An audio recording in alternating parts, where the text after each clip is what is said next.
Anantapuram collector కార్యాలయం ఎదురుగా AP municipal workers and employees federation అంటే సిఐటియు ఆధ్వర్యంలో కలెక్టరేట్ వద్ద ధర్నా చేస్తున్నారు.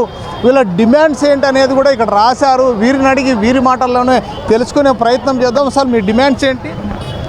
ఈరోజు ఏపీ మున్సిపల్ ఉద్యోగ కార్మిక సంఘం సిఐటి అనుబంధం రాష్ట్ర కమిటీ పిలుపు మేరకు రాష్ట్రంలో అన్ని మున్సిపల్ కార్పొరేషన్లలో పనిచేసే కార్మికులందరూ కూడా కలెక్టర్ ఆఫీస్ వద్ద ధర్నా చేయాలని చెప్పి పిలిపించింది.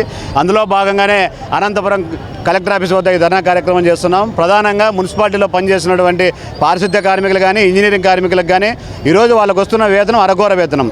గతంలో అధికారంలోకి రాకముందు ప్రభుత్వం చెప్పింది 25,000 వేతనం వచ్చే వాళ్ళందరికీ కూడా సంక్షేమ పథకాలు వర్తింపజేస్తామని చెప్పింది. ఈరోజు హెల్త్ కార్మికులకు 21,000, ఇంజనీరింగ్ కార్మికులందరికీ కూడా 15,000 రూపాయలు వేతనం వస్తూ ఉంది. ఈ వేతనం వస్తూ ఉందని చెప్పి తల్లికి వందనం పథకాన్ని కట్ చేశారు. అదే రకంగా రానున్న సంక్షేమ పథకాలు కూడా ఏ ఒక్కటి కూడా వచ్చేటువంటి పరిస్థితి లేదు. తక్షణమే తల్లికి వందనంతో పాటు ఇతర సంక్షేమ పథకాలు వర్తింపజేయాలని చెప్పి మేము డిమాండ్ చేస్తున్నాం. అదే రకంగా లేబర్ కోడ్స్ తీసుకొచ్చారు. లేబర్ కోడ్స్ రద్దు చేయాలని, 10 గంటలు పెంచాలని చెప్పి జీవో తీస్తున్నారు. దాన్ని కూడా ఉపసంహరించుకోవాలని చెప్పి, అదే రకంగా ఇంజనీరింగ్ కార్మికులందరికీ కూడా 36 జీవో ప్రకారం 24,500, 21,500 కనీస వేతనం ఇవ్వాలని చెప్పి మేము డిమాండ్ చేస్తున్నాం. అదే రకంగా ఈరోజు కార్పొరేషన్ కాంట్రాక్ట్ అవుట్సోర్సింగ్ కార్పొరేషన్ ఏదైతే ఉందో దాన్ని రద్దు చేసి వాళ్ళందరినీ కూడా వీధుల పాలు చేయాలని చెప్పి చూస్తూ ఉంది. అది కింద నిజంగా రద్దు చేస్తే మొత్తం మున్సిపల్ కార్మికులందరినీ చెప్పి మేము పర్మనెంట్ చేయాలని చెప్పి డిమాండ్ చేస్తున్నాం. అదే రకంగా ఇప్పటికే అనారోగ్యం పాలైనటువంటి వాళ్ళు కానీ, చనిపోయినటువంటి వాళ్ళు కానీ, వారి ప్లేస్లో వాళ్ళ కుటుంబాలు పస్తులు ఉంటున్నాయి, వారందరికీ కూడా ఉద్యోగాలు ఇవ్వాలని చెప్పి మేము డిమాండ్ చేస్తున్నాం. ప్రత్యేకించి ఈరోజు పనిభారం పెరిగిపోతుంది. ఈరోజు రిటైర్ అయినటువంటి కార్మికులు కానీ, చనిపోయినటువంటి కార్మికులు కానీ ఏ ఒక్క కొత్త కార్మికుని కూడా తీసుకునేటువంటి పరిస్థితి లేదు. వారి సంఖ్యను పెంచాలని చెప్పి ఈరోజు మేము డిమాండ్ చేస్తున్నాం.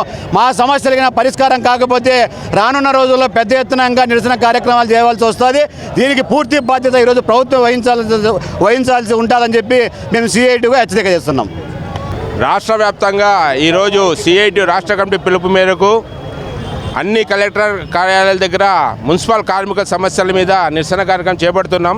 దీంట్లో ప్రధానంగా ఒకటే, గత ప్రభుత్వంలో 16 రోజులు సమ్మె చేసినప్పుడు సమ్మెలో భాగంగా ఒప్పందాలు చేసిన ప్రభుత్వం ఆ ఒప్పందాలు అమలు చేయగానే తిరిగి వెళ్ళిపోయింది. ఈ కూటమి ప్రభుత్వం వచ్చిన తర్వాత ఇంజనీరింగ్ సెక్షన్ కార్మికులకి కనీస వేతనం అమలు చేయడం లేదు.